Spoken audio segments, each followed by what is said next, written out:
Hello everyone, salam, namaste, adab. Today we have assembled to celebrate Faiz. This is our second in this series. And we have three renowned scholars, Professor Amir Mufti sir from UCLA, University of California, Los Angeles. He's a professor of comparative literature in that university, and his interest is literature studies and anthropology of South Asian, Middle Eastern, North African societies and literature. He will be introduced by Salman Qureshi sahab, who was instrumental in bringing these two gentlemen. And Salman Qureshi sahab is joining from Toronto. Presently, he is at Aligarh Muslim University. And the concluding remarks will be given by Dr. Shad Navez sahab, who is assistant professor at B.R. Ambedkar University, Delhi. So let's sit, relax, and enjoy and learn whatever we can get more on Faiz Ahmed Faiz. Welcome you all. Salman Qureshi sahab, please. So thank you, Riaz sahab. Welcome everybody, wherever you are, wherever your home is. You know, I have this feeling that by the end of today's session, you will feel this program is essentially about all of us, about what is home and where is our home, things like that. So this program, we were just talking, will be a mixture. The scholarly part will be in English, and the poetry will be, of course, in Urdu, as I was telling Riaz sahab, that शायरी और गालियाँ अपनी मादरी ज़ुबान में ज़्यादा अच्छी लगती हैं, लोग कहते हैं. So I will basically try to introduce these two speakers by asking four key questions. Why am I making these introductory remarks and not another eminent scholar? Because Riaz sahab, correct you, I'm not an eminent scholar like Amir and Shad. And second question would be, who is Amir Mufti and Shad Navez? Who are these people? Third question would be, what is new about Faiz? Because you have told me that you have had so many programs on Faiz, one almost every month or every 3 months. So what is new about this Amir Mufti's lecture? And so I think we'll have some answers by end of this session, and also how it is related to partition. I think that's one of the key questions. And lastly, very briefly, I will talk about why we haven't heard about Amir so far. Why haven't we heard about his ideas? So first of all, as I was saying, I had this strong feeling after I read Amir that he needs to be brought down from the ivory tower of academia to this general audience like you and me, and I think most of us. So I'm simply serving as a bridge to these scholars. I'm not a scholar myself. Something about Amir. He's currently professor, as Riaz sahab said, professor of comparative literature at University of California at UCLA, and he did his PhD work in Columbia University under the guidance of the towering intellect of our times, Edward Said. He's author of 2 books and numerous scholarly articles. His first book was Enlightenment in the Colony, The Jewish Question in the Crisis of Post-Colonial Culture. It was published by Princeton University in 2007. I think that this lecture is going to center a lot around that book. So in this book, he argued that the Jewish question established the basis for minority experience and culture in modernity. And he further argues that this paradigm was later transferred to the colonial world through the establishment of nationalism and nation state as political ideology. And I think which also led to Muslim separatism and also to the kind of poetry that Faiz wrote. A second and new edition of this book is soon to be published by Tulika Books, New Delhi, and we are all looking forward to this.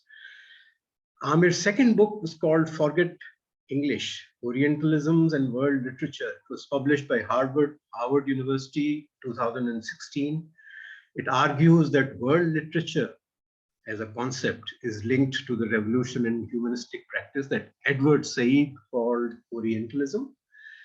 Hiding inside world literature, Amir argues, is the dominance of globalized English Shad Naved, as you know, is a bright young scholar in this chain, which goes through Amir right back to Edward Said.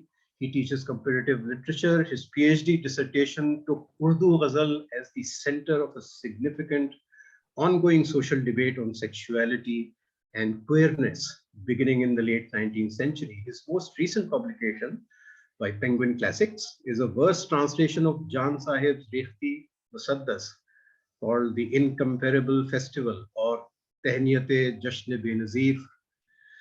An English translation of Hali's Muqaddama Sher-o Shairi is also in the work. He has engaged, very interestingly, with women's writing, Dalit autobiography, pre-modern Urdu poetry, modern Arabic literature, global translation practices, and humanities. So he could be a separate session, Riaz Saab, maybe in the future. My third question is, what is new about Faiz and what is it about partition? You know, I'm thinking of Sigmund Freud, who looked deeply into the recesses of our minds, and he observed, wherever I go, I find that a poet has been there before me. So it was inevitable that with a mentor like Edward Said and standing on the shoulders of Sigmund Freud, Amir will also read and explore major political, cultural, and social upheavals of our times. Partition of India, migrant crisis in Europe and Africa, the Palestinian crisis, through a close reading and analysis of poetry, plays, short stories, novels, and memoirs. In fact, a recent article that came just about a week ago in Scroll magazine relied heavily on Amir's work. And that also argued that poetry is the best archive of a traumatic event like partition.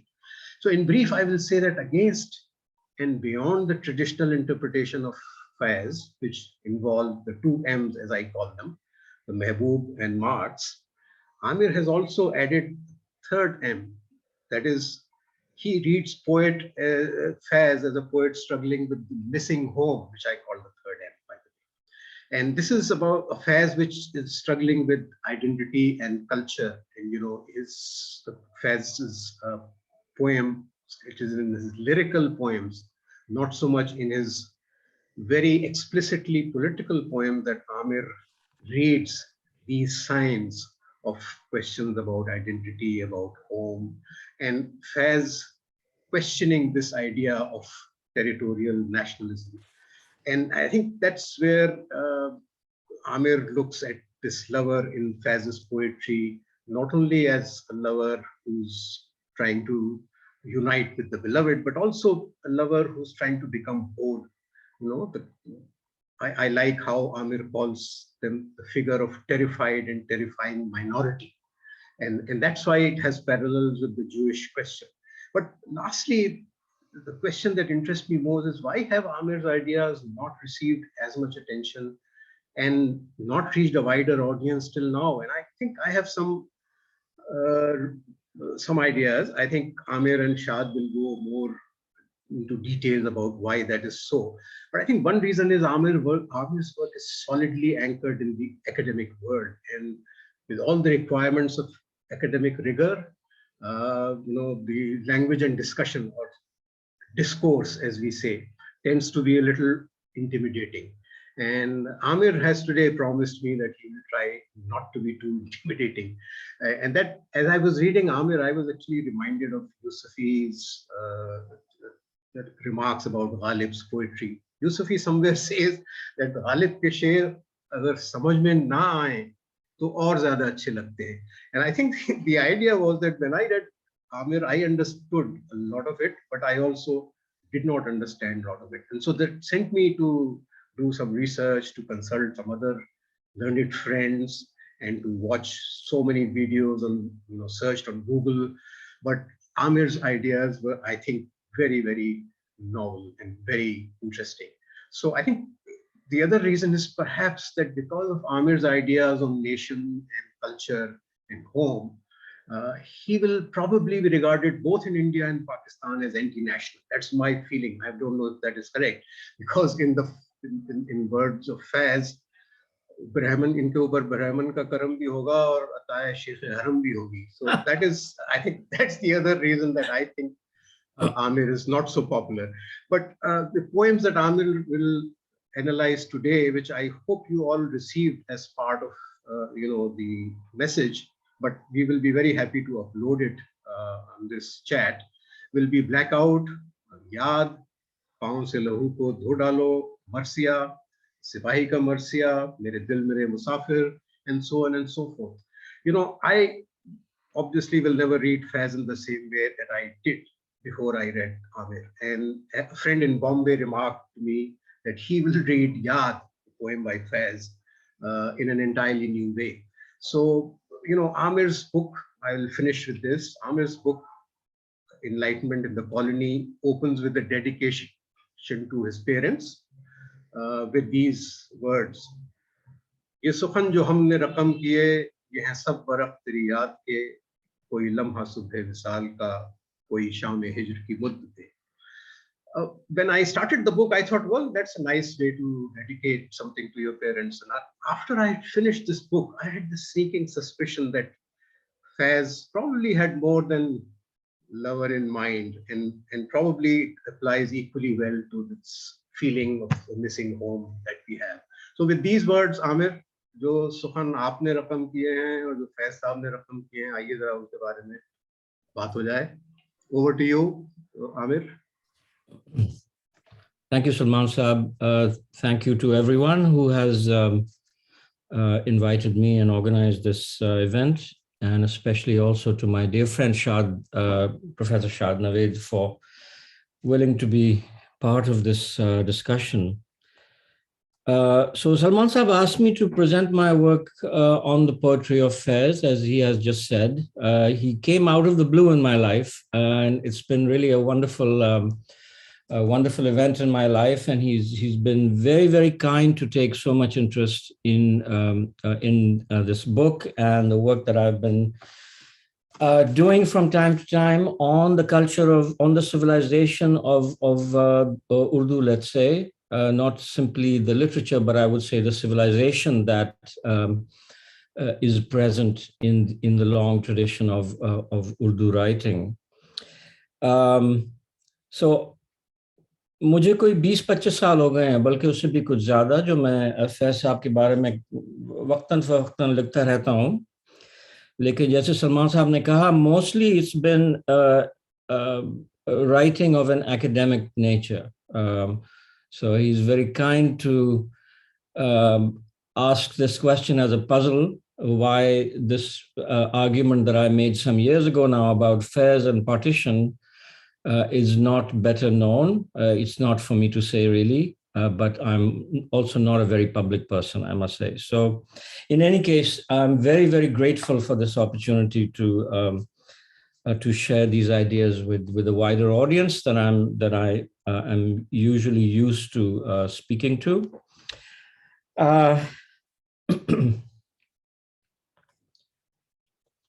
So I think overall I could say that my work on Faiz Ahmed Faiz explores the links. Salman Saab, will you keep track of the time, please? I didn't look to see when I started. Yeah, we will. Okay.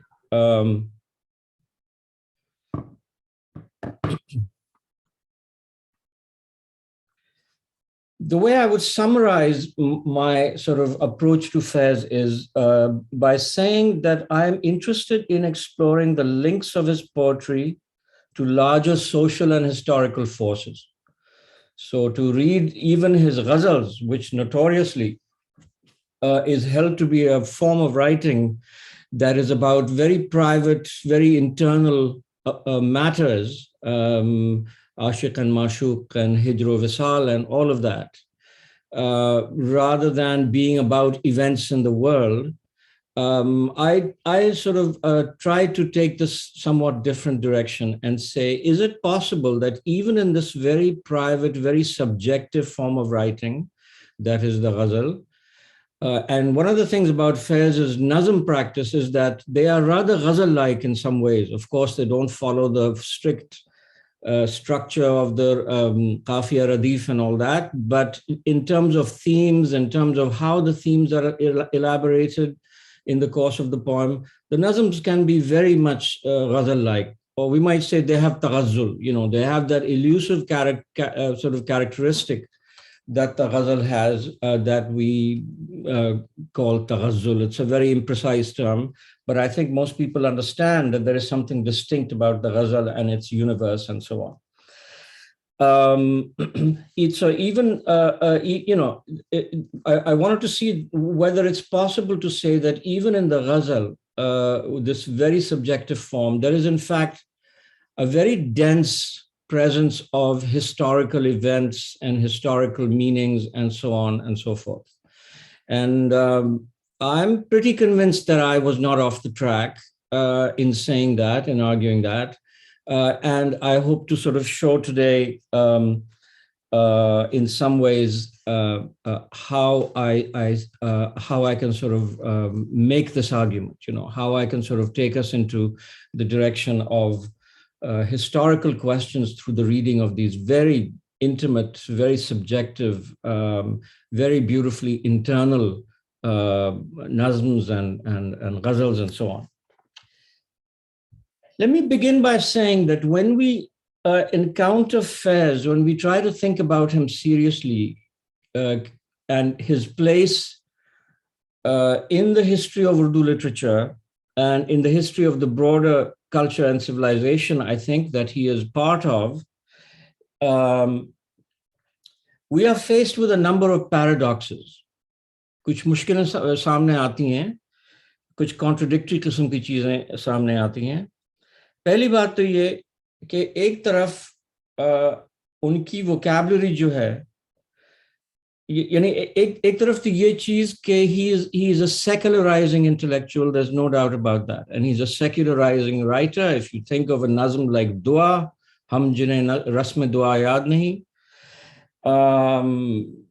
repeatedly, again in a very traditional manner, a critic of figures of religious orthodoxy, including the word Mufti is used in a pretty abusive way in a few places in his poetry. So a very secularizing intention, desire, and so on. And yet, at the same time, he is immersed in religious vocabulary. His poetry is really immersed in religious vocabulary. And of course, especially very broadly speaking, let's say the vocabulary of the Sufi tradition and the Sufi culture. He's anti-clerical, he's anti-mullah, certainly. But in order for that kind of attitude to be developed, he keeps turning again and again to some very common concepts and concerns coming out of the Sufi tradition. And of course, this is also an old Urdu tradition in some ways.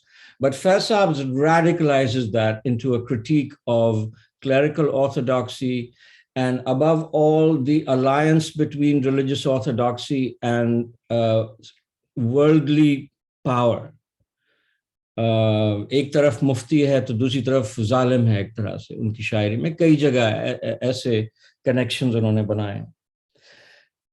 So on the one hand, a secularizing intention, on the other hand, a deeply religious idiom in his poetry. The other strange paradox, I would say, or contradiction, if I may put it that way, is that, of course, he's a deeply political poet in all kinds of ways, including a biography that is very political. He was jailed by dictatorial regimes twice, at least in his life, and of course was a man of the left, involved with the union movement and so on. He was lauded in the Soviet Union as a great poet of the global South, culminating in the awarding of the Lenin Prize in the early 1960s and so on. So a very political poet. Some people even say that he is mainly the writer of resistance poetry, you know, mazahimati shairi. ये एक तरह से insult के तौर पे कहा जाता है कि फैज़ आप तो सिर्फ mazahimati शायरी करते हैं. And certainly if we think about the fate of a poem like Hum Dekhenge, that's not the exact title of the poem. The poem is, of course, called وَيَبْقَى وَجْهُ رَبِّكَ from Surah Rahman. But in the sung version, it has become known throughout South Asia as Hum Dekhenge. It has become the anthem of democracy demonstrations and protests across the subcontinent. It's a very remarkable event, and we can talk about that in Q&A. I'm not going to focus on that side of his work, but it's very, very important to attend to that. And I think here also he draws on a longer tradition in Urdu poetry of social purposiveness.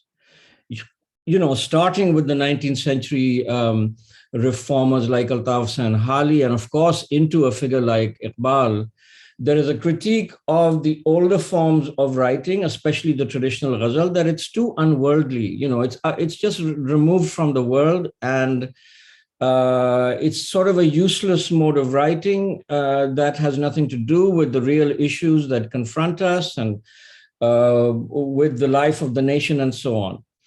And in this long sort of extended moment, there is an attempt to develop the possibility of social purposiveness in different ways for the poetry. So Faiz Sahab draws on this tradition, certainly, but, and I think the other progressives do as well. But strangely enough, he does it by not rejecting the ghazal. You know, Altaf Sanhali and even Iqbal in some ways are not exactly known as great supporters of the practice of the ghazal. Faiz Sahab, I think, is one of the great ghazal writers of the second half of the 20th century. So he is interested in social purposiveness and politics and so on, but without rejecting the ghazal form at the same time. And that's, I think, really a very interesting accomplishment that we need to pay attention to if we want to try and understand what his place is in the history of Urdu literature. So not only does he not sacrifice some of the things that we associate with the ghazal, he even brings them into the nazm in various ways. Okay. Another curious paradox when we think about Faiz Sahab in the history of Urdu is that on the one hand, he uses a very difficult poetic vocabulary, quote unquote difficult, let's say, with a lot of Farsi and Arabic present in it, some very high philosophical concepts from the history of Urdu poetry and so on. And yet at the same time retains a kind of massive popularity. Difficult poetry that is at the same time very popular. And I think it's safe to say, I hope I won't be offending anyone if I say that he may be the most popular poet in South Asia in some fundamental ways. Well, of course, there are figures like Tagore and so on, and Iqbal himself as well. But certainly from the late 20th century, it's difficult to imagine any other poet writing in any other language of South Asia who has the kind of access to at least a listening public, if not to a reading public. And of course, that is one of the great strengths of the Urdu tradition, that it finds an audience way beyond the reading public, unlike, let's say, English poetry and so on, in the form of ghazal singing tradition and so on. You can hear the ghazals being played in the bazaars and alleyways of the subcontinent from one end to the other. So a very difficult poetic vocabulary that is nevertheless massively popular. And even where his poetry is being recited, for instance, in the case of the Hum Dekhenge in demonstrations, for instance, in India, during the student movements at Jamia and JNU, and really throughout the country, the student movements against various kinds of student protests, but culminating in the so-called CAA protests focused on Shaheen Bagh, but really spreading to campuses throughout India and to ordinary streets and neighborhoods throughout India. Very often when his poems are being recited by speakers or by being sung by someone and so on, and especially this one poem, Hum Dekhenge, the vocabulary has to be actually explained to the audience. I mean, I've seen this 100 times, really. It's an extraordinary thing. And yet it has some of the vocabulary, and yet it has a massive appeal. So that's a very interesting paradox to me, a very uncompromisingly Urdu poetic vocabulary. This is not neutral Hindustani, as became popular with subsequent, with various forms of writing subsequently. Even in his contemporaries, the great figures like Noon Mim Rashid. I mean, if you think of this early poem of his, which begins, Baitha hua hoon subh se Lawrence Bagh mein, afkar ka hujum hai mere dimag mein. It's very hard to imagine Faiz Sahab writing something like that. It sounds almost pedestrian in the context of Faiz's language and commitment to really retaining an older poetic vocabulary. And he almost really tries to reach a Ghalib-like complexity sometimes, I think, in his shares, in his ghazals in particular. So that's another paradox, I think, that needs to be addressed and thought about. A very difficult poetic idiom, and yet achieving a kind of mass popularity. How is that possible? What exactly is going on there? I mean, a poet like Eliot or Ezra Pound, these gigantic towering figures in the 20th century history of 20th century English poetry, could not dream acquiring audiences of the kind that Urdu poetry does, and the ghazal does, and I think more particularly Faiz does. One final paradox that's very relevant to my approach to Faiz Sahab is that Pakistan mein unko qawmi shair mana jata hai. We think of him as the national poet of Pakistan. And yet the audience is pan-South Asian in a gigantic way throughout South Asia, and wherever South Asians who are part of Hindi-Urdu civilization, wherever they may happen to live in the world, there is an audience for Faiz. I personally have seen this in so many parts of the world when, traveling for work, presenting work, and so on, when people find out that I work on Faiz, just the extraordinary welcome that I've received for that reason. And I think this meeting probably is evidence of that as well. So what does it mean? In what sense is he a national poet of Pakistan when he's also such a pan-Asian poet who seems to cross national boundaries very, very easily? So let me at the outset make a number of claims, and hopefully I can back them up by looking closely at a few of his poems. Salman Sahab has provided a number of poems in English transliteration. Of course, I can't talk about all of them in this short time, but we will look at a couple of them in a few minutes.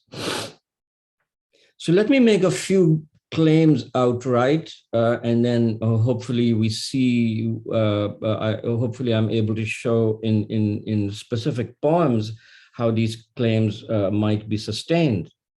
First of all, I would say he's the poet not of a single nation, but of the undivided civilization of the subcontinent. This is an extraordinary achievement in the aftermath of the partition of India and in the aftermath of a number of wars that, of course, he lived through. He lived through 3 wars between the 2 countries. And in fact, wrote poems that very critically addressed these moments of warfare and enmity and so on between the 2 countries.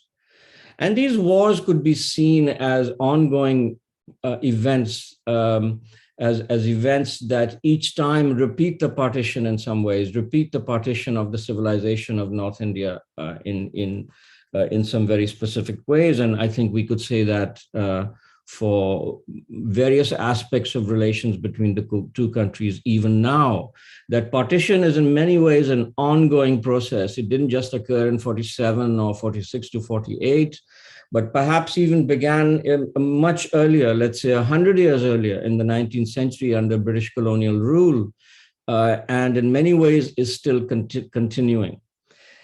My overall position on this matter is that while partition is this ongoing process that affects all of us who are born and raised in or are connected in some profound ways to South Asian civilization, there has always been a process of counter-partition as well, okay? That the resources for saying no to partition, the resources for thinking beyond the divisions of partition are also inherent in the civilization and have not been wiped out by politics and so on. And Faiz Ahmed and his poetry are part of that counter tradition, that counter-partition or anti-partition tradition. Second thing I would say in this regard is that his poems make possible at the level of the image, at the level of poetic image and of emotion. These are emotionally very complex poems that in fact require the reader to surrender their emotional serenity, okay, and take some risks emotionally in opening ourselves up to these ghazals and nazms and so on. His poems make possible at the level of image and emotion to cross the borders of the nation-state system in South Asia. We don't just have nation-states in South Asia, it's a system that has been put in place, first of all, through a series of agreements and treaties and so on before and during and after partition. It has its rules and modes of interaction and so on, modes that are increasingly meant to prevent contact between populations that were previously and for thousands of years in contact and living side by side in numerous ways throughout the subcontinent. So his poems make it possible at the level of image and emotion to cross the borders of the nation-state system of the subcontinent. And finally, I want to claim that he presents this crossing of borders as an act of love, that his poetry presents this capacity and this attempt and this desire to cross the borders, the heavily policed borders of the imagination in South Asia. He presents this action as an act of love. It is to find the beloved that you cross the border. In this regard, I would say one of the most revolutionary things in his poetry is that he takes the traditional concept of hijr. You will recall that the interplay between hijr and visal, separation from the beloved and union with the beloved, this constant struggle between these two states of being, between these two states of feeling and so on, the presence or the absence of the beloved, of the other. He takes this concept of hijr and infuses it with meanings that are historical and have to do with hijrat. These are, of course, very closely related words of Arabic etymology, hijr and hijrat. And by hijrat, I mean the forms of exile that are produced by the partition of the subcontinent, not merely the population that in Pakistan is referred to as muhajirs. I'm not referring to that, not very interested in that really in some ways, but that partition itself for all populations is experienced as a hijrat, as a separation from the in some ways, as a leave-taking, and you know, he uses all kinds of images, the image of a qafla packing up its encampment and moving on and so on and so forth, okay? So hijr and hijrat, that is to say the language of love, so traditional and canonical to Urdu poetry, acquires this new historical meaning in Faiz Ahmed's verse, which has to do with which has to do with the division of the country, of the subcontinent, and so on. Okay.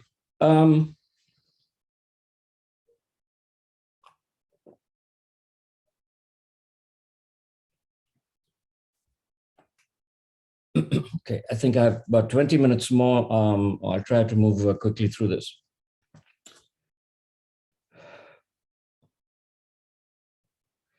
So the first thing to do would be to try and see in what ways he elaborates this traditional question of hijr and visal, let's say this traditional theme.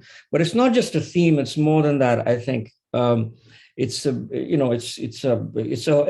entire universe, the imagining, the kind, there are entire sort of, there are specific figures that populate this world in which the lover is in search of the beloved, and so on. There is the raqib, the rival. There is the naseh, the sort of sanctimonious, pious critic of the lover, and so on. There's actually human figures that populate this world in which the play of hijr and visal takes place. So let's see first, for instance, this very famous poem called Yad, which is known to all of us. Excuse me, let me just find it. Which we all know of from its sung version as Dasht-e Tanhai from the famous Iqbal Bano rendition. Let me read this very short poem out. दश्ते तन्हाई में ऐ जाने जहां लर्ज़ां हैं तेरी आवाज के साए तेरे होंठों के शराब दश्ते तन्हाई में दूरी के खसो खाक तले खिल रहे हैं तेरे पहलू के समन और गुलाब उठ रही है कहीं कुर्बत से तेरी सांस की आंच अपनी खुशबू में सुलगती हुई मध्यम मध्यम दूर उफक पार चमकती हुई कतरा कतरा गिर रही है तेरी दिलदार नजर की शबनम इस कदर प्यार से जाने जहां रखा है दिल के रुखसार पे इस वक्त तेरी याद ने हाथ यूं गुमा होता है गरचे है अभी सुबह फिराक ढल गया हिज्र का दिन आ भी गई वस्ल की रात. So let me read out a few sentences now that are sort of my attempt to understand what is going on in this poem. Dominant in the first stanza, the first first four lines, there are three stanzas of 4 lines each in this nazm. Dominant in the first stanza is the image of solitude as expanse of desert or wilderness, Dasht-e Tanhai, which opens both lines 1 and 3. This metaphor of Dasht-e Tanhai, it's a metaphor, also governs the second stanza as the spatial language in line 5. Uth rahi hai kahin qurbat se teri saans ki aanch, acquires a geographical meaning by the time we get to line 7. Dur ufaq par chamakti hui qatra qatra gir rahi hai teri dildar nazar ki shabnam. Line 7 and 8. The beloved, at least, the dominance of this desert image is sustained in the treatment of the beloved, at least in the first stanza. There, the solitary speaker, the lover, we might say in technical terms, in literary criticism, the lyric subject. The solitary speaker is confronted with the mirage-like presence of the object of his, or its desire, the shadow of your love, your lips mirage. For the speaker, the shadows and the mirage are both signs of the beloved, of the other, of the object of one's desire. But whereas a mirage points to an absent, imagined, fantastical object, an illusory object, the shadow of an object, although immaterial in itself, is a sign of the object's physical presence. Placed in combination with each other, however, each is infused with new meanings. The mirage becomes something more than illusion, more than mere illusion, more than a mere projection of a desire intensely felt, like a vision of water in a parched land. and the shadow becomes something less than the sign of a physical presence. The geographical metaphor here is fused with a visual one, and together they come to signify the manner in which the beloved becomes present to the lover. What exactly this manner is becomes clearer in the next two lines, 3 and 4. For here,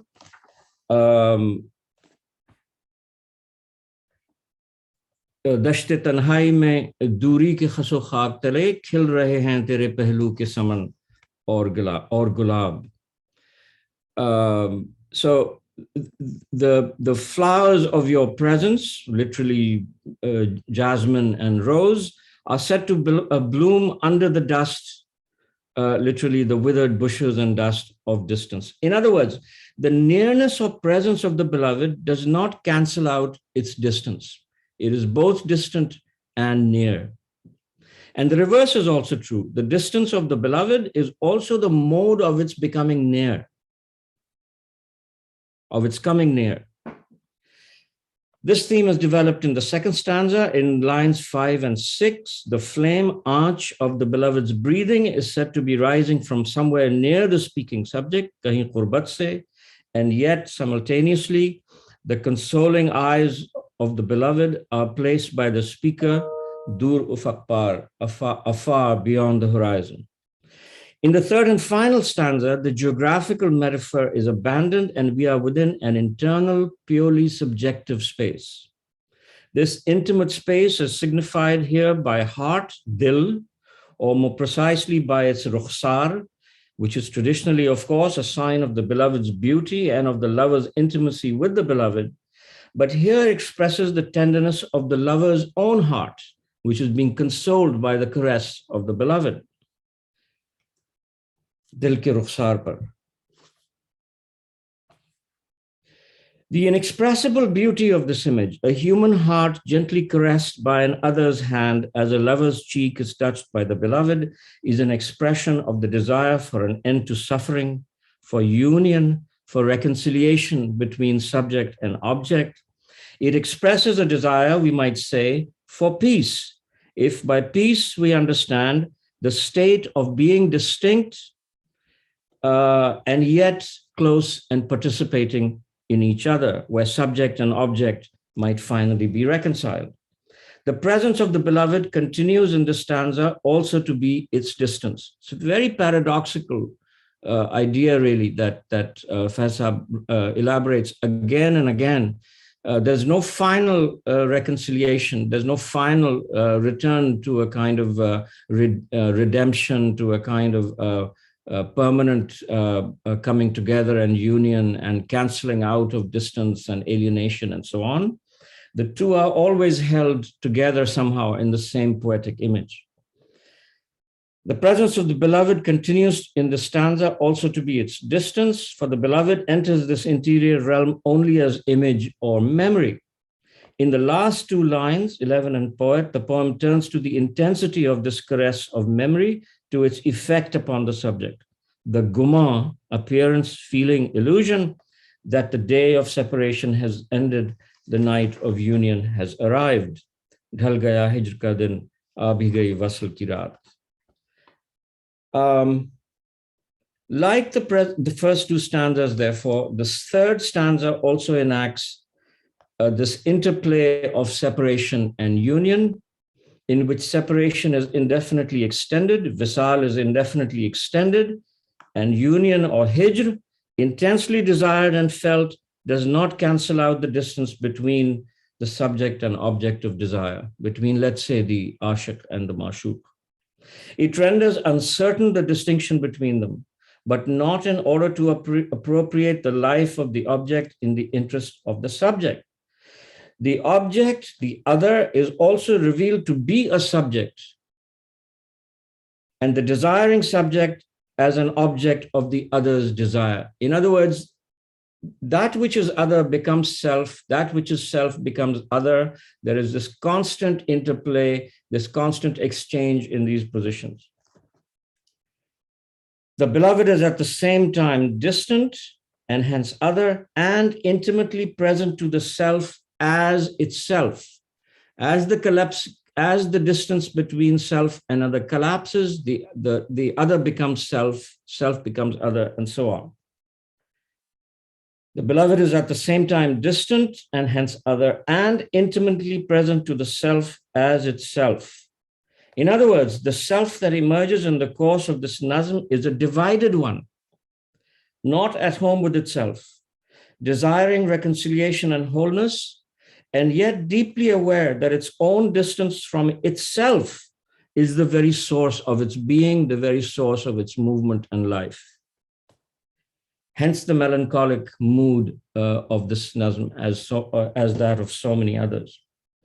It is an uncanny interplay of nearness and distance that appears repeatedly in his poems and is precisely summed up in a four-line poem that is titled Marcia, elegy that was collected in the volume Sarevadi Sina, which was published in 1971. Just listen to how precisely he states this problem here.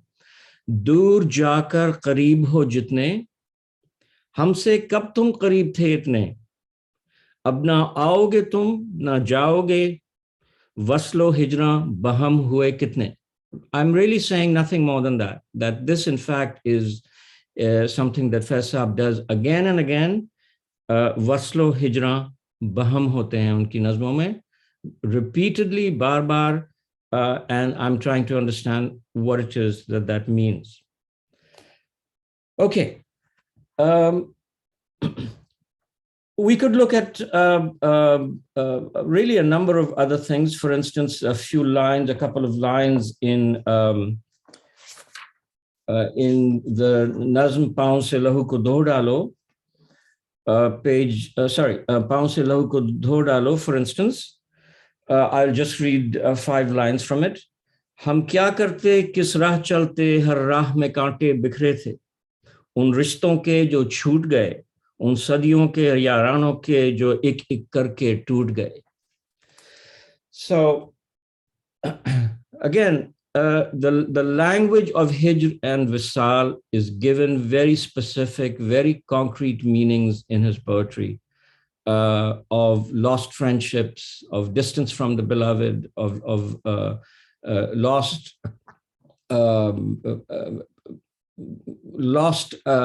objects of love and desire that are really intimately present to the self, still somehow, despite the separation, despite the visal. Another, for instance, very quickly,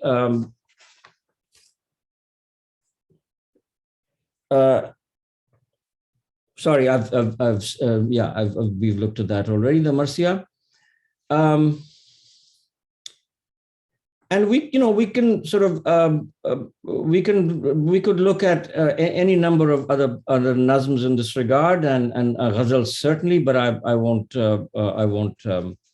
we'll move on to something else. But the key thing, the overall thing I'm trying to understand is that the Mashuq, who is presented as the other traditionally in Urdu poetic expression, repeatedly collapses into the self. The other becomes self, becomes part of the self in the way that Faiz Sahab, this is Faiz Sahab's innovation, I would say, in many ways in the Urdu poetic tradition. The ana of poetic expression becomes the same as the tu, as it were. The man and the tu collapse into each other repeatedly, but not in a permanent fashion. There's a constant cyclical nature almost of the assertion of distance and the claiming of nearness and so on. A second set of issues, just checking the time, a second set of issues. You have 8 minutes. Oh dear, okay. Okay, yeah. 10 minutes, take 10 minutes. Yeah. So we'll just maybe look at 1 or 2 other nazms. And I think blackout is very important here. So Salman Sahab, if that's okay with you, I'd like to move fairly quickly to that. So a second sort of set of issues that we might want to think about is You know, he speaks of Watan quite often. For instance, in an early poem called Do Ishq,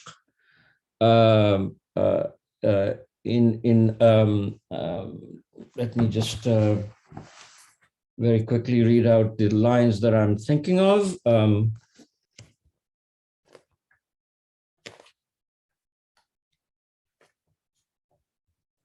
When he says, for instance, in this Nazm, Do Ishq, which repeats the themes of Mujhse Pehli Si Mohabbat Meri Mehboob Na Maan. That is to say, this assertion that there are these two claimants to the poet's attention. On the one hand, the traditional beloved, and on the other, something that he sometimes called Watan. That is to say, the outer world, the community, the social, and so on. Chaha hai isi rang mein lalaye watan ko, tadpa hai isi taur se dil uski lagan mein. So what does he mean by this exactly? You know, what exactly is the referent, let's say, of a word like watan? Which watan exactly? Which watan are we talking about? What, in other words, is the poet's home? Where is the poet's homeland as it is imagined in his poetry?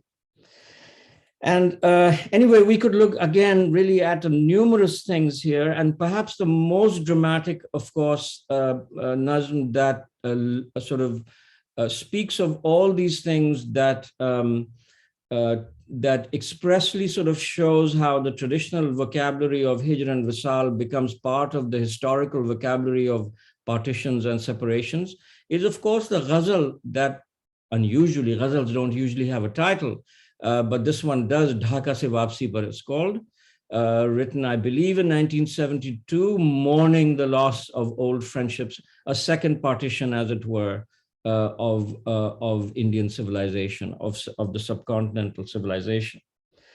But let's turn to an earlier moment and earlier war, the poem Blackout, that is written after the 1965 war. Sorry, just one second, let me find this.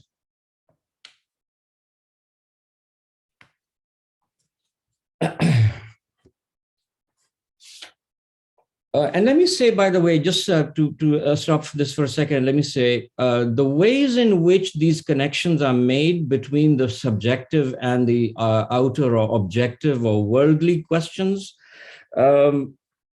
curious ways, for instance, by giving titles like Dhaka Se Wapsi Par, it happens through the dating of the poem's composition. For instance, some of these poems that I'm mentioning now, they have dates of composition that are very resonant, very important. For instance, they have to do with, as I said, the Bangladeshi War of Independence or the 1965 war, and so on. Okay, the dates are very meaningful. They are dates in the history of South Asian society.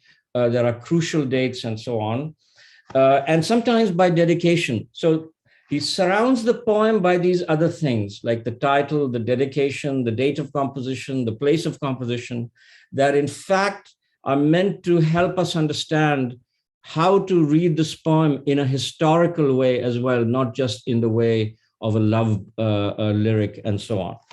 In any case, let's turn to this poem called Blackout, this Nazm. First of all, it has an English title, right? I mean, of course, blackout is a word that is part of the languages of South Asia, but it's a term of foreign origin. So, and in any case, let me just quickly read this out. Blackout. जब से बेनूर हुई हैं शमें, खाक में ढूंढता फिरता हूँ, ना जाने किस चाह खो गई हैं मेरी दोनों आंखें. तुम जो वाकिफ हो, बताओ कोई पहचान मेरी. इस तरह है कि हर एक रग में उतर आया है मौत दर मौज किसी जहर का कातिल दरिया. तेरा अरमान तेरी याद लिए जान मेरी, जाने किस मौज में गलता है कहाँ दिल मेरा. एक पल ठहरो कि उस पार किसी दुनिया से बर्क आए मेरी जानिब यदे बैजा लेकर, और मेरी आंखों के गुमगश्ता गुहर जाम जुल्मत से सियाह मस्त नई आंखों के शब्ताब गुहर लौटा दे. एक पल ठहरो के दरिया का कहीं पाट लगे और नया दिल मेरा जहर में धुल के फना हो के किसी घाट लगे फिर पाए नज़्र नए दीदा वो दिल लेके चलूं हुस्न की मध्य करूं शौक का मजमू लिखूं and I believe the date of composition is on this is given as October 1965. I'm sorry, I'm not entirely certain about that at the moment. So let me again read a few sentences that offer my sort of a way of reading this nazm. The poem opens in darkness in a state of lightlessness that is external, that is physical, external darkness. Expressed in the line jab se benur hui hain shame, you know, the lamps have been extinguished. But this absence of light is, as it were, reflected internally, and the speaker finds itself or himself lost in search of himself. The first three lines of the poem are an elaboration of this metaphor of darkness. Darkness as metaphor for forgetting, for losing oneself, for losing one's sense of self. In line 4, the speaker addresses an other being, tum jo waqif ho, asking to be recognized and hence restored to its own lost identity and sense of self. But this other is also an intimate who is familiar, waqif, with the latter's identity, pehchan. In lines 5 to 8, there is a shift of metaphors, and the crisis of the self, this sense of loss of self, is likened to the infusion of an unknown poison. Sorry. Pardon me, I need a new pair of glasses. Just give me a second, please.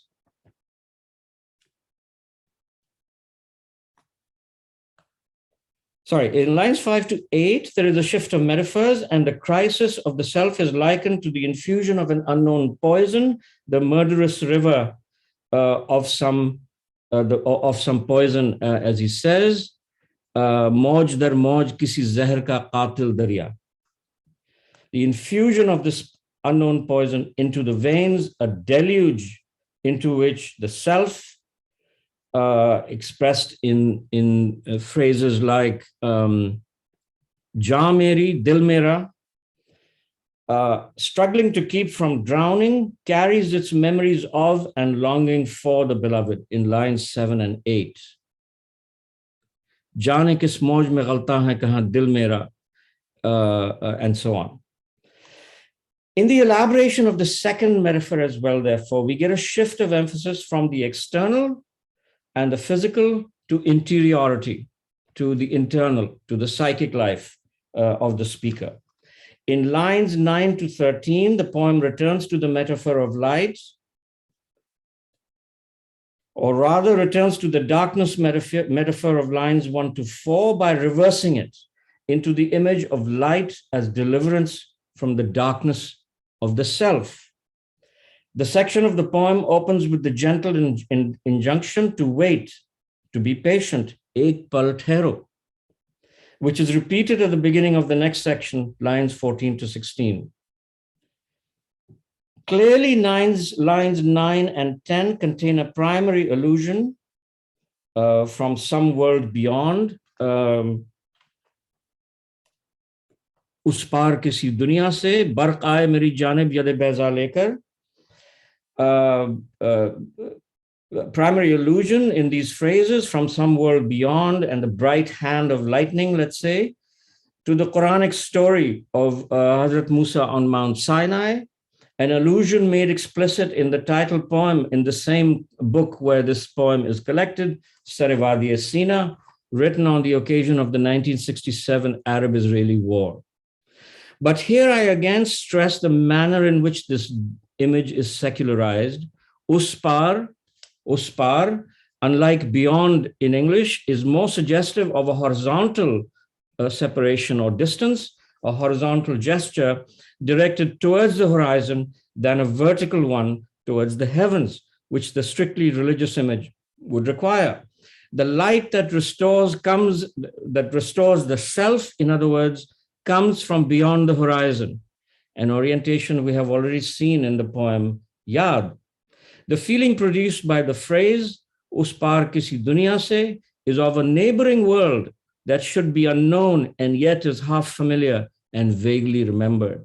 It's a very powerful emotional staging of Hijr and Hijrat. The spatial register in which these images and indeed the use of space in Yaad become meaningful is the very opposite of space as state territoriality or a geography whose scale is larger than human. There is something small scale and intimate about it. It suggests distances that are traversable by human beings. It is a gesture to which Faiz repeatedly turns in order to convey a sense of a place both not so far away and yet not so close as to be indistinguishable from here, yahan. I suggest that we read this complex spatial imagery as a means of exploring within the terms of lyric poetry the connections between culture and geography, or more precisely, the process through which the nation state converts its territory into a national geography. Here, Faiz is able to render a human geography that traverses the boundaries, crosses the boundaries, and escapes the territorial logic of the nation state. In a number of essays and lectures from the 1960s, Faiz raises the basic geographical conundrum faced by Urdu writing in Pakistan, namely that the historical home of Urdu, Delhi, Uttar Pradesh, Hyderabad, and so on, lies beyond the territorial confines of the country. In his poems, this question is echoed by the predicament of a dislocated, displaced lover, often depicted as imagining union with a beloved left behind in a world nearly but not completely forgotten, somewhere beyond the horizon. In lines 14 and 16 of Blackout, the metaphors shift again, and the dominant image is once more that of a river, a broad and mighty river, and the struggle of the self to keep from drowning. But this river, which could consume the self, is also the means to its salvation, to the healing of its wound. In fact, in order to be restored to itself, in order to find a ghat, the self must be bathed in this poison and become extinct, fana. Having come to know annihilation, it is born anew. That Faiz uses reaching a ghat as an image of restoration and healing is not insignificant. It is an Indic rather than Perso-Arabic word and image with a clear reference to the Hindu sacralization of bathing in river waters as a means to purification and to the ritual cremation of the dead. Furthermore, fana points to the Sufi goal of extinguishing of the self in the divine object of the self's desire.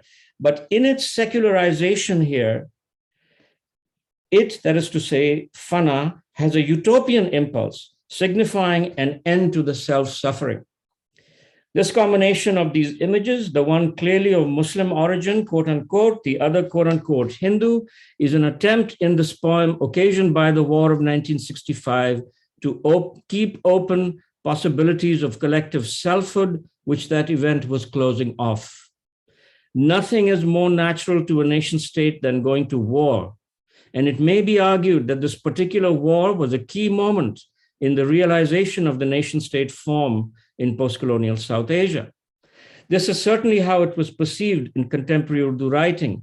And aside from Faiz's own poems of that moment, Ahmed Faraz's Main Kyun Udas Nahi is among the more famous literary responses to the dilemmas that the war posed to writers.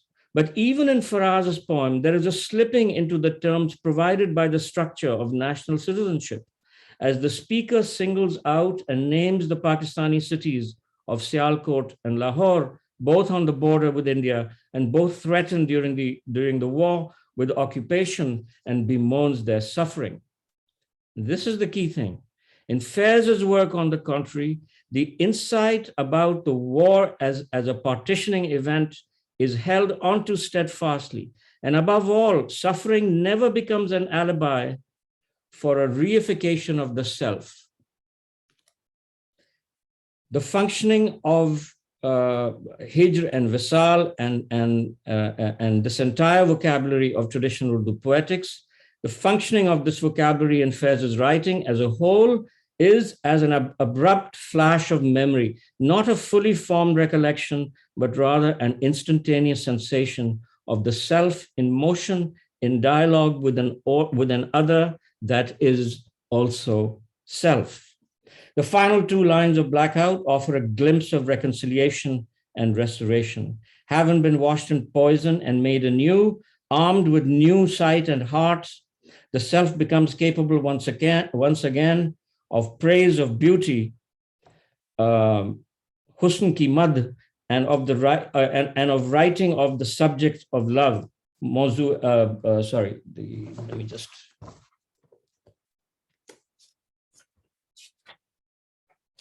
Shauq ka mazmu is the phrase that I'm interpreting as the theme of love. Or the subject of love. This resolution is highly significant, for it comments on the seemingly dualistic movement of early programmatic poems like Mujhse Pehli Si Mohabbat Meri Mehboob Namang and Mawzu-e Sukhan, which I've discussed at length elsewhere.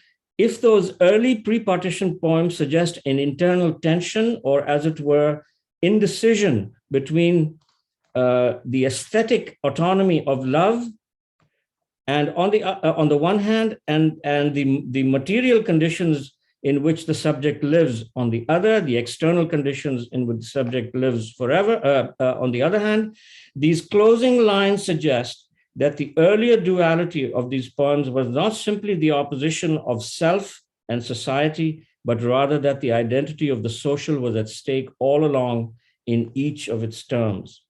Thus, it is not simply the material environment of the lyric self that poses the problem of the social. The interior world of emotion and affect itself raises questions about collective identity. This is really my sort of key point here.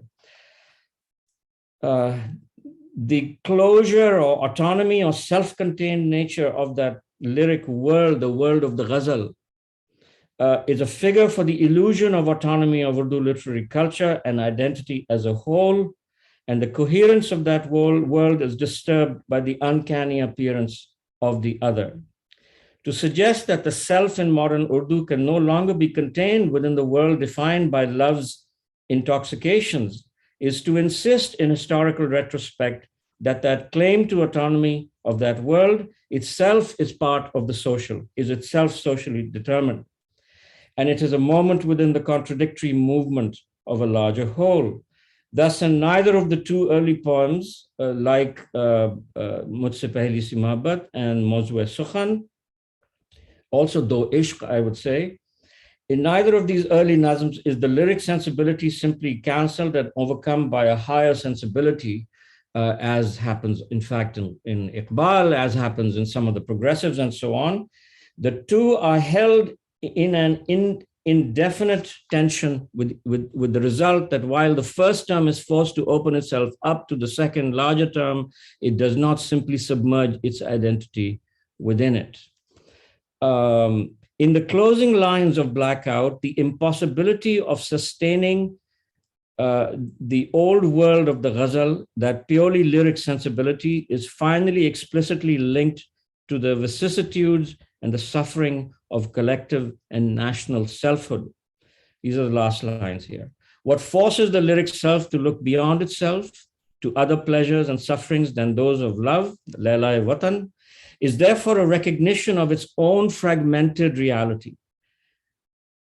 The lyric as an aesthetic mode, and we can simply say taghazzul here for lyric. Lyric is a technical word in Western critical practice. We don't need to go into that. The lyric as an aesthetic mode will become possible once again only when the wounds of the self are healed and it is whole again. In other words, the lyric and the purely aesthetic are held up as a utopian possibility linked to the end of the antagonisms and hence suffering of the collective subject. I'm thinking of these lines. Ek par thero ke us ke darya ka kahin part lage aur naya dil mera जहर में धुल के फना हो के किसी घाट लगे, फिर पाए नज़्र दीदा वो दिल लेके चलूं, हुस्न की मद करूं, शौक का मजमू लिखूं. Husn ki mad and shauq ka mazmu become possible only when the wounds of the self have been healed. I will stop there. Thank you. Thank you so much, Mufti Sahab. It needed more than a couple of hours, so maybe we will request you at some other occasion to come back and elaborate further on Faiz. So now we invite Dr. Shad to conclude the session, and then we move to question and answer session. Please. Thank you, Raziuddin Sahab. I hope I'm audible to everyone. My internet was wavering a bit, so अगर बीच में मेरी आवाज चली जाए तो बता दीजिएगा. Video बंद करके it kind of settles down. You are okay. So, okay.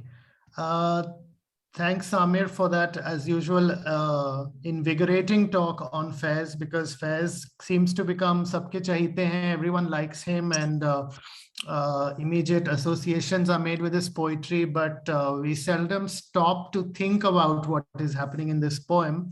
But what I wanted to really say in my concluding remarks, I mean, I'm hardly concluding anything here, but I wanted to echo some of the things Amir has already said, so that we can maybe move into a discussion, a question answer session based on some of these points. One thing I have learned from Amir's work on Faiz is a very simple lesson, really, which is that the radical meanings that we impose on Faiz's poetry, कि ये revolution की बात हो रही है, and this is the poems are declarations of some kind of a political, sloganeering. These meanings have been imposed on Faiz's vocabulary. And perhaps the best example of that, which Amir kind of skirted, is the famous Hum Dekhenge poem, and the phenomenon that happened after the Shaheen Bagh protest. So I just wanted to flag that and say that I've been kind of looking at some of those translations that happened of Hum Dekhenge in the South Indian languages in particular, because Tamil, Telugu, Malayalam, and Kannada are so to speak distant from the North Indian milieu and its sensibility. So I kind of asked some help from friends who speak these languages. So I've got like 5 or 6 versions of that poem, like 2 in Telugu, Meemu Chustamu, Manam Chustamule. One is done by K. Lalita, who edited the Women Writing in India volumes, the famous volumes. And there are 2 in Kannada, which I'm told are one of the better translations, which are Navu Nottiri and Navu Nodona. One is by Mamta Sagar. It was famously sung outside the Bangalore town hall also, in using Iqbal Bano's tune, and the song and the words were in Kannada. And there is a very interesting Malayalam, Mapilla Malayalam translation, which does not use the Iqbal Bano tune, and has brought it into Malayalam, and a very demotic Malayalam, a very dialectal Malayalam from the Mapilla stock of words. And interestingly, I noticed all these translations are done by women. Each of these translations I mentioned, Telugu, Kannada, and Malayalam and Tamil. The Tamil one is done by Mangai, the dramatist, Nam Parpome.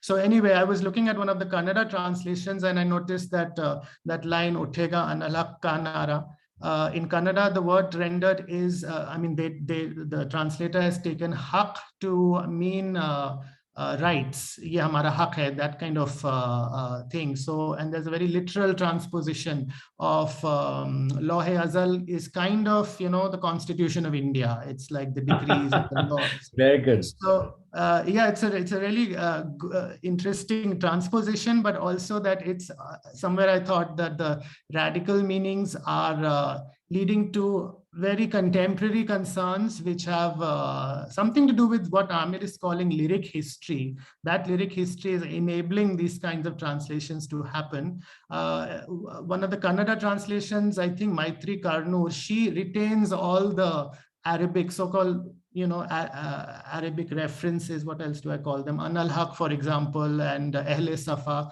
So she doesn't translate them into Kannada, and many others in the Tamil and I think Telugu version, they simply, render them as, I think Kaaba is removed and it's made into a temple, and idols have kind of shifted a little bit in their meaning. So this project needs to happen, I think, also to carry on the trajectory of what Amir is calling the lyric history of India that is inaugurated by Faiz's particular stylistic innovations.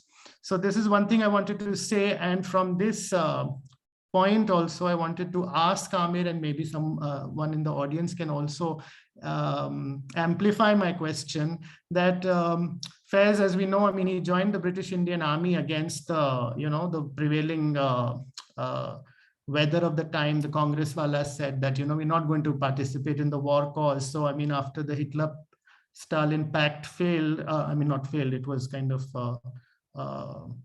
ended, he joined the army. So in some sense, he was a fighter against fascism in the 40s, yes, as an actual person in the army. So I was just thinking, how do we transpose that now? What becomes of that history now when this song, this particular song/poem, is being used to say a particular set of things against something we can call fascism?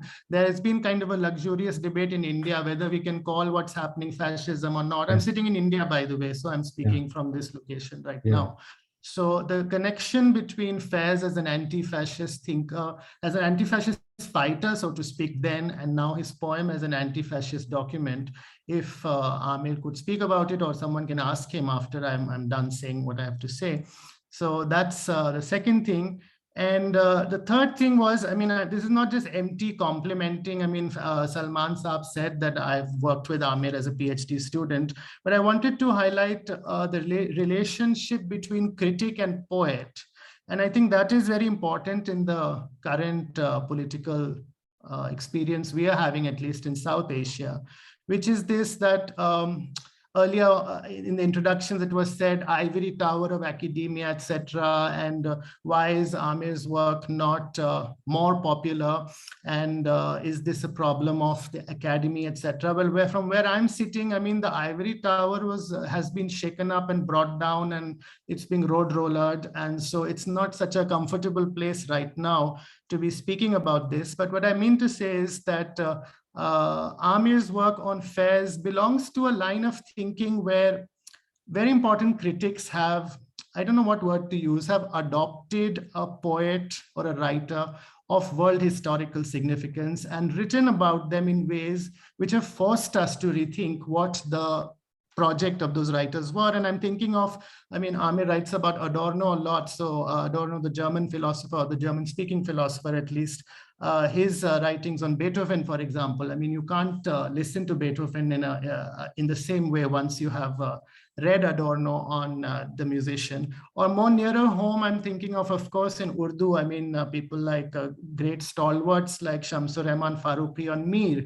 So there is a Mir now which kind of belongs to Shamsur Rahman Farooqi. I'm not saying Amir's work is like that. I'm just giving sort of examples nearer home so that we can see the kind of interventions Amir is making. Or, from the Hindi perspective, there's Hazari Prasad Dwivedi, who builds an image and picture of Kabir, and Kabir cannot be understood in the same way as it used to be, let's say, before the 20th century. So I would like to, say just openly that, Amir's work on Faiz belongs to a line of thinking which happens surely in academia. It is very, okay, it has its very philosophical moorings. It can be understood, maybe not by all. People have to make an effort to understand it. But the relationship between critic and poet is a serious relationship. It's a political relationship. And that's why I think we are having this conversation today. That's why Amir has been invited by the Diaspora Society, the DC chapter. So we should keep this in mind, that it's a very rare and exciting engagement to witness when a critic adopts the poet in this way, and the poet kind of adopts the critic also, because both their names become kind of synonymous from now on. And in Urdu, ये तो बहुत अरसे से होता आया है. Hali adopts Ghalib, and Ghalib becomes sort of the surrounding presence around Hali, and Zauq becomes the same thing with Muhammad Hussain Azad. So these are critical choices the critic is making, and we should, I think, be more alive to why the critic is choosing this particular poet, and how we read the critic now with the light of the writer that he has chosen to write about. So in final conclusion, I would say that Amir, what he has just presented to us, I mean, we can see that as a series of statements about Faiz, and maybe, I mean, I may not be very succinct here, but let me just try to say it, that Faiz, according to Amir, as I heard him say, is a partition poet and not just a political poet or a revolutionary poet. I mean, this is important. And that Faiz is a lyric poet, and he's not just a ghazal poet or an Urdu poet or an Urdu ghazal poet. This lyric poet is an important category that he has been telling us about now. And finally, that Faiz is a homeless poet and not just a national, or I would say even international poet. A homeless poet is a very useful way of thinking about Faiz, because as I began by saying, we quickly claim Faiz, कि ये तो Faiz साहब तो हमारे हैं, and you know, he almost belongs in a home. And I remember that, I mean, in my grandparents' library also, like Faiz book, I mean, the Nuskha Wafa is just almost so homely presence there. But that's one way of approaching Faiz. But I think today we have heard about how the poet is really a homeless poet. That's all that I wanted to say. Thank you. Thank you, Shah Saab. Thank you so much for this wonderful conclusion. So before we move to question answer session, Faisal will show you everyone our upcoming coming Saturday's event, which is from Jamia. This is a group from Jamia Islamia, Amezish, Dr. Harpreet Kaur Jas. She is the assistant professor there, and she is the one who leads this event. And she has invited Poonam Girdhani and Shushmita Ghosh. It's an evening of dance, poetry, painting, Dastan Goi. Please join us on coming Saturday. And now move on to question and answer session, which will be moderated by our co-host, Dr. Rafat Hussain. And since we are already almost 20 minutes, we have taken more time than the schedule. So perhaps he will be a little harsh in squeezing the time slot. It's up to Rafat Hussain. Rafat. Thank you, Razi Bhai. And these are all educated, intellectual people, and I don't want to be harsh on them. So they will be, they understand. So thank you very much, Professor Mufti, for a beautiful analysis of very complicated, I would say, at least for me, not easy to understand the poems or ghazals. So you did a great job. And Professor Salman Qureshi for an introduction, and Professor Shah Naveed for a beautiful concluding remark. So that opens the forum for question and answer. There are two options. You can raise your hand, digital hand, and if you have a difficulty in raising digital hand, keep raising your physical hand. So somebody will look at it, and the other option is you can show your interest in the chat box. So with that, the first question I have from Sarthak, by the name Sarthak. Please unmute yourself. Let me see if I can do that. Otherwise, okay. I ask you to unmute. Sarthak Saab. And then if there are not many questions, then I will probably ask a few people who are very well versed in Ghazal and Urdu literature to put on them on the spot. But I try only that later. Professor Francis Pritchett from Columbia. She has So I have few names in mind if there is a time left. Okay, Sarthak Saab is not there yet. Iltafat Bhai. भाई question नहीं है, एक तो उर्दू में बात करें तो question नहीं है, सिर्फ कॉम्प्लीमेंट है इस कदर खूबसूरत लेक्चर के वाह वाह फैज साहब और फिर हमारे जो तीनों स्पीकर्स हैं इनका बयान इट्स अनबिलीवेबल और तशनगी रह गई। आई थिंक रजी भाई ने कहा था कि ये एक सीरीज ऑफ लेक्चर्स अगर हों once a month once every other month तो फिर जस्टिस होगा। आज बहुत तशनगी रही। शुक्रिया। Okay, Madam Prashad, please. Well, thank you, Amir, for this very fascinating talk and for elaborating some of the points you've made elsewhere writing about Faiz. And of course, Faiz, as we all know, was a great Ghalibian. And so I just want to push a little bit on one point that you made. You said that you thought Faiz should get credit for being the first person to collapse the distinction between the I and the you, or between the lover and the beloved. And I think that probably you might want to think about giving a little more credit to the classical ghazal tradition, because there's so many shares in which Bey-Khudi is the result when the lover is in the presence of the beloved. And so there's a kind of loss of self there, not to confuse it with the English word selflessness, but a sort of transcendence of self that, at least in Sufistic terms, is very analogous, it seems to me, to a merging of identities between lover and beloved. And in particular, there's this Ghalib being Ghalib, there's this very quirky share that I'd love to hear your opinions about. It's this one, it's very famous. Sach kehte ho, khud bhi no khud aa raha hoon, na kyon hoon. Sach kehte ho, khud bhi no khud aa raha hoon, na kyon hoon. Baitha hai bute aina seema mere aage. A mirror-faced beloved sitting before the lover, yes, is going a long way, considering all the uses of the mirror as a sort of identity back. Yes, of course, yeah. What would you like to integrate that perspective a little bit into your remarks about Faiz, perhaps? Yes, of course. If I gave you the impression that I thought this was an innovation of Faiz's, I apologize.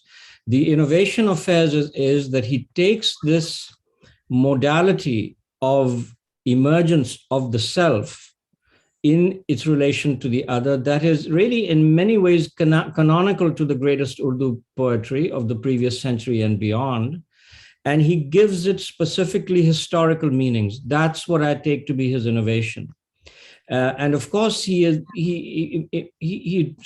speaks, in fact, in his own writings about Ghalib being one of the great influences on his own work. If you look at some of these essays from the 1950s and 1960s, in the collection Mizan, for instance, he's very, very explicit about the power of ghazal, the power of Ghalib over him. And in fact, his abortive PhD dissertation that he hoped to do at Punjab University, as you know, the prospectus for that failed, or not failed, but aborted PhD has survived. And it's been published, in fact, that it's quite remarkable. It was found it was being thrown away along with all sort of kinds of piles of archival materials, and somebody rescued it. And it's very, very clear that he sees himself in the line of Ghalib in some fashion. So I would say he is immersed in that tradition of the self being put at risk in its encounter with the other. And at risk, I mean simply at risk of losing itself in the other, and in fact, experiencing itself as the other. But he gives these features of the entire Hijr Visal problematic very concrete historical and political meanings. That's what I take to be his innovation, or one of his innovations. So yeah, and that innovation he comments on in such early nazms, the programmatic nazms, such as Mujhse Pehli Si Mohabbat, where the argument, well, not the argument, but the suggestion obviously is that earlier preoccupation with the beloved, that is so canonical to Urdu poetic expression, has to be opened up to the world, has to be opened up. And in another poem, as I said, he refers to this as Lailai Watan. Chaha hai isi tarse Lailai Watan ko, I believe is the line. In any case, so I'm sorry if I gave you the impression that I saw him as, in any case, he's very explicitly and consciously thinking about his own relationship to Ghalib. No doubt about that. Thank you, Professor. Yeah. Thank you. And next person is Ankita Manna, please. Thank you, sir. Amir sir, firstly, thank you for this enriching talk. I just have one question. Is Faiz Saab more metaphysical than spiritual with respect to, if we consider Amir Khusro Saab or Rumi? That's A. And because you mentioned the concept of collapse between the self and the other, and I'm reminded of the metaphysical poets and John Donne's Good Morrow, and particularly the line, how you appear in mine and I appear in thine eyes. Is that the kind of idea that he wishes to instill in the other by breaking this dichotomy between the self and the other, and also in a way sensitize the person regarding his political longings? So that would be my question. Thank you. Thank you. Yeah. So obviously, in many ways, Faiz gets this whole preoccupation from the Sufistic thread in Urdu poetic tradition. Not the formal Sufi poetry, but the larger, broader, more broadly disseminated Sufistic tendency or thread, signaled by such words as fana in this nazm that I read, Blackout. But the thing about his use of this Sufistic element in his poetry is that he makes it radically this worldly. It's this worldly. It's not otherworldly. And as in fact, I've been told by his daughter, Salima Hashmi Sahaba, that towards some point, I hope I'm remembering correctly, that at some point late in his life, he said to her, Ye Sufia Karam comrades the. They were the true comrades. It's really a very, I love this line. And I think he sees Sufistic thought as not otherworldly, but this worldly, as an ethical tradition, in fact, with a strong political element in its critique of orthodoxy and so on and so forth, okay? So in that sense, if there is a metaphysical expression, mode of expression, it's not static. It is always brought down to earth. It's a radically secularizing gesture. Above all, in the Nazm Dua, it's really, that Nazm is at the core of his corpus, I think it seems to me, because it explains precise, it's not a rejection of the religious or the theological or the metaphysical in a classically atheistic way, as one can imagine within the Western tradition. In someone like Eliot, let's say, or at least in Wasteland, and then there is a return to it, of course, in Eliot. But nevertheless, instead of rejecting it, disavowing it, destroying it, he wishes to bring it down to earth. He turns vertical gestures towards the heavens into horizontal gestures towards the horizon.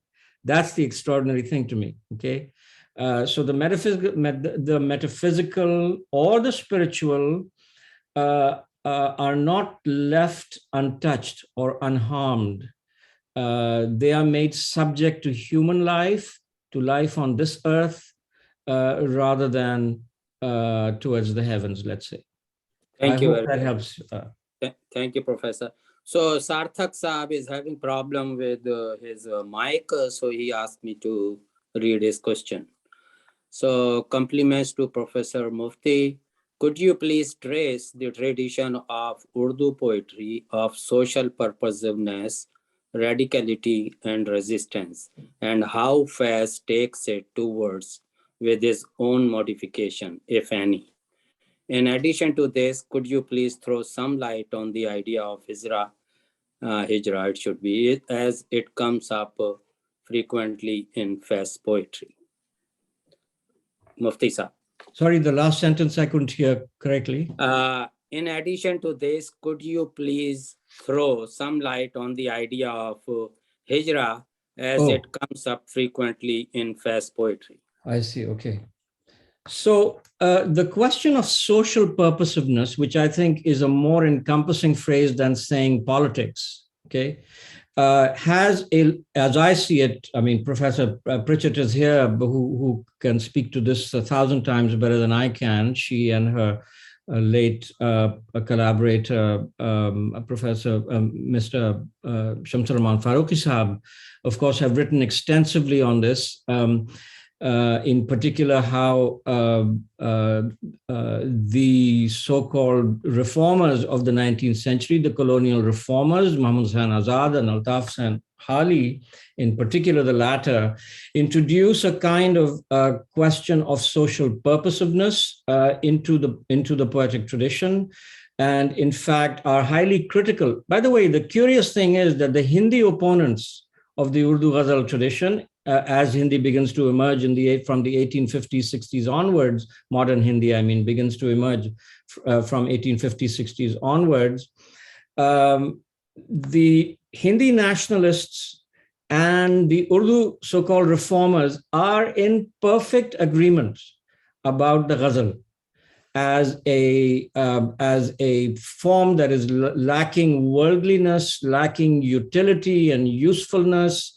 They see it sort of through a utilitarian lens. All these kind of images, that the Hindi nationalists use, the image of the Tawaif, Urdu Begum is sitting there, and so on and so forth. There are all these extraordinary images in the polemics about Hindi and Urdu in the 19th century that show that really the two sides are in perfect agreement about the nature of the Ghazal. And what the reformers call for is a form of poetic expression that has social purposiveness. The progressives, whom one might think would be critics of the colonial reformers, in fact, retain this idea of social purposiveness, but make it into something much more radical. That is to say, linking it to the revolutionary possibility, linking it to the conditions of the people and so on.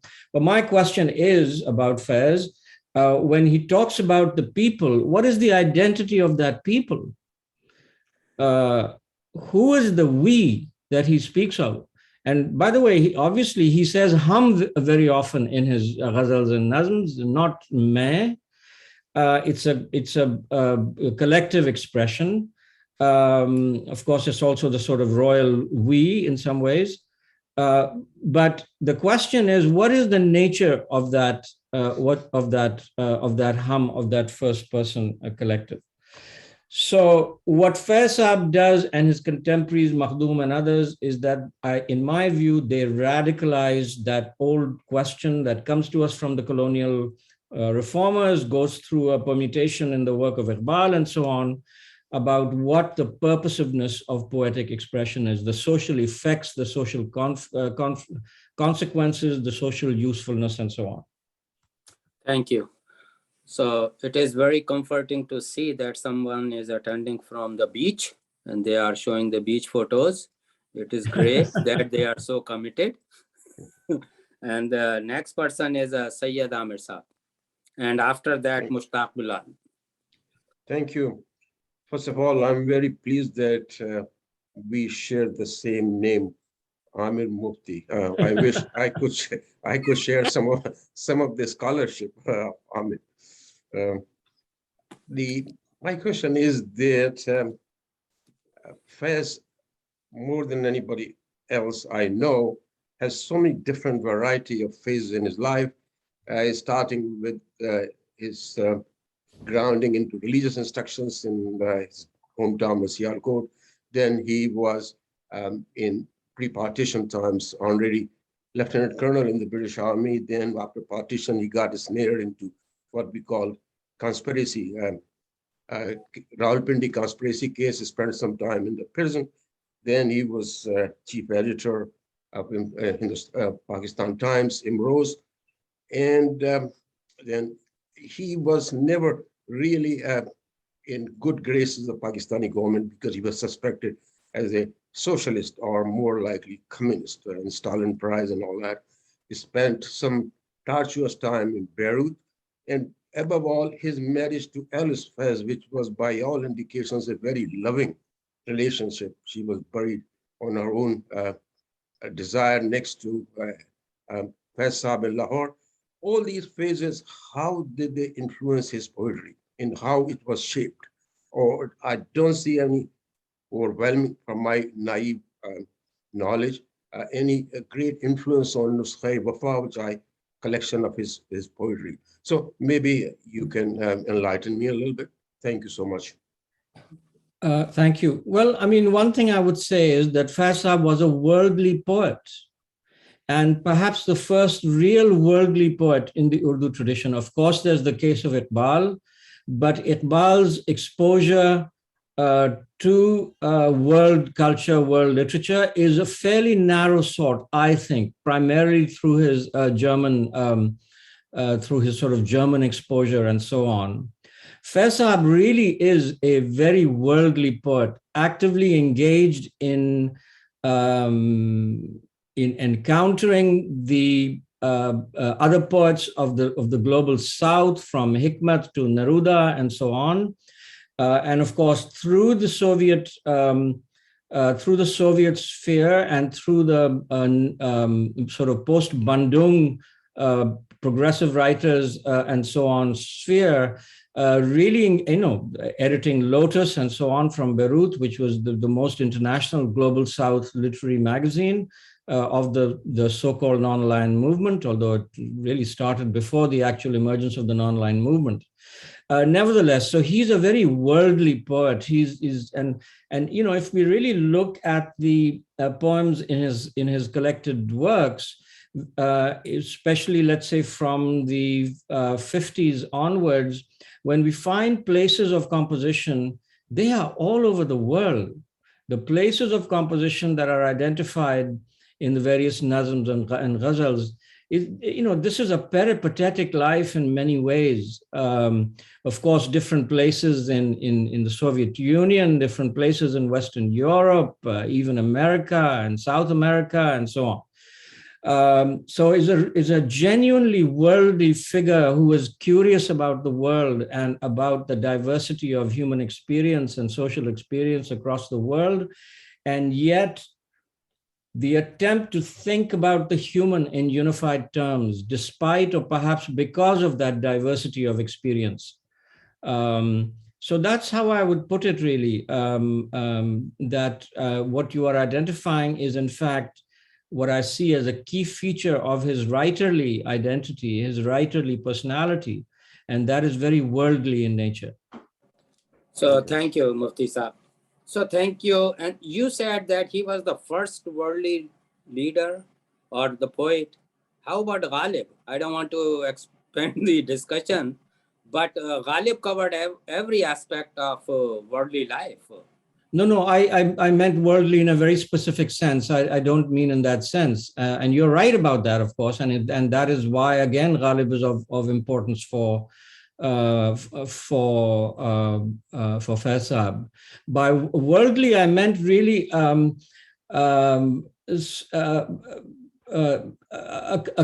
the sense that Edward Said uses this word, and perhaps something beyond that as well. That is to say, someone who is really engaged with and immersed in encounters in different parts of the world, acquiring knowledge of different societies and cultures and their civilizations and so on, and yet interested in seeing the possibility of a kind of coming together, of a kind of unification that is not just political, but cultural and social and so on, of the world's different societies and civilizations. So, you know, Ghalib knew what? Agra, Delhi, and Calcutta, maybe. Fran Pritchett will be very mad at me for saying that, I'm sure. But there are very, very different forms of worldliness simply because of the surrounding conditions, you know. Yeah, thank you. That's what I meant, yeah. Thank you. Abdullah Bhai, I'm going to put you on a spot after Mushtaq Bilal Saab. Mushtaq Bilal Saab. Thank you. Thank you, Rafat Saab. Can you hear me? Yes. Yes. Yeah. Thank you. Thank you, Professor Mufti, for such an enlightening talk. As you were talking about वो मन और तू की जब आप बात कर रहे थे फैज साहब में, the way he collapses the self and the other. And so I was thinking about, and the way you relate with the idea of the nation state. So what I was thinking was that the nation state requires a sort of a stable subject, you know, that a self that identifies itself with itself. So Mushtaq Bilal has to stay a certain Mushtaq Bilal at all times for the purposes of governance, administration, and, you know, we can go all the way back to colonial models of governance in India. So what I was thinking that if we take this idea that Faiz is trying to resist that sense of self that is needed for the idea of the nation state to function. Yes. If we take that and make it worldly, instead of thinking it along the lines of the nation or a national teleological, you know, imposing a national teleology on that sense, if we take it the way you mentioned, you know, in a worldly sense, and use Faiz from there to theorize. I know you've worked on world literature, and use that idea to theorize an alternative model of world literature, you know, the way it is being theorized here in the United States. I'm in upstate New York, so I'm, you know, talking about American academia here. So I was thinking, is there such a possibility, you know? And the other thing that made your comment about Manisa Hashmi's, Salima Hashmi, Saiva's comment that Sufia Karam comrades say, that made me think about what, you know, sort of a Jewish mysticism of, you know, the kind that Walter Benjamin talks about in his Illuminations, in his book, and, you know, the way he thinks about history in not in homogeneous empty time, that is, you know, the chronotope of the nation, but in sort of a heterogeneous full time. So Mushtaq Sir, please conclude your remark or ask the question.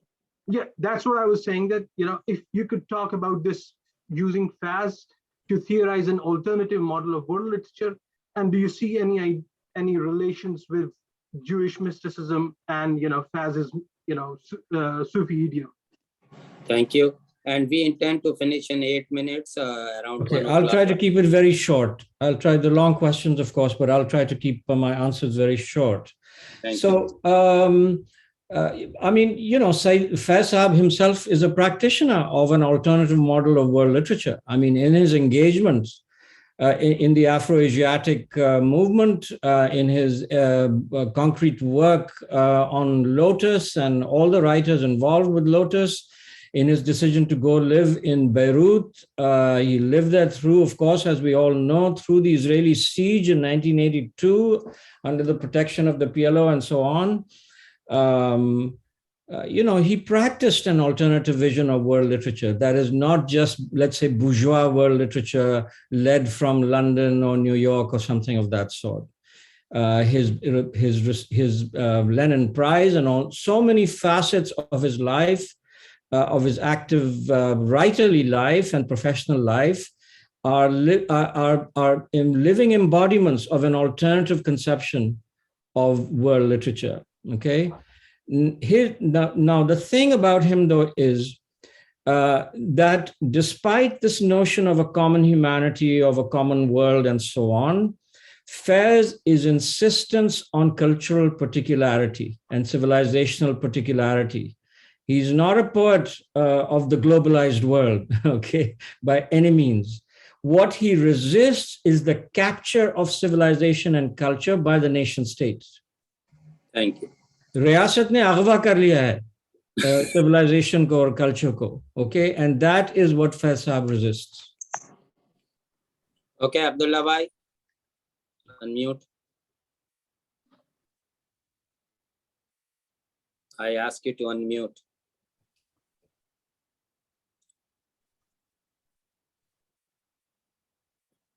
Okay, so you, Abdullah bhai, you find it? You unmute yourself, Abdullah bhai. Yeah, I asked him to unmute. Oh, he cannot do that. Okay, in the meantime, okay, Abdullah bhai, find it and then we will come back to you. Just one more question. Maybe I will ask Nazir Saab, because Nazir Saab has put a comment on that. Nazir Saab, please be brief. You want to say something? Well, everything that I wanted to say has answer. been said by Amir Sahab. I just like to make a half-a-minute comment. Please. When I study the work of a great poet, I always ask myself, what is his maqam? What is his station? Where does he come from? For instance, in the case of Iqbal, it is his search for khudi, which he himself expressed beautifully in his own words. In the case of Faiz Sahab, I would submit is the maqam of love. Now, when a poet speaks to the world from that maqam and projects his voice through history and culture, it necessarily somehow gets compromised.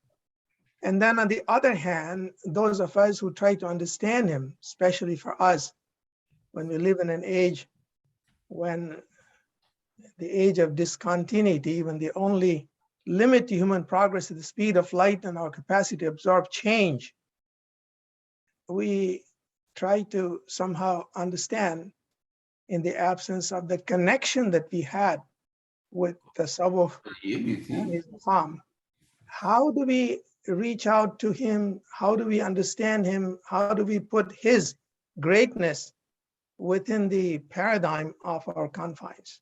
That's something that I always struggle with. I just wanted to share that with you. Thank you. It's a very big question. Yeah, thank you. Abdullah bhai, and then we will conclude with Iqbal Apa. Abdullah bhai, go ahead. Me question. I'm unmuted. Okay. Thank you for imposing a question on me. Yeah, put him. No, all right. I mean, I have just a comment really that says very informative, very interesting talk.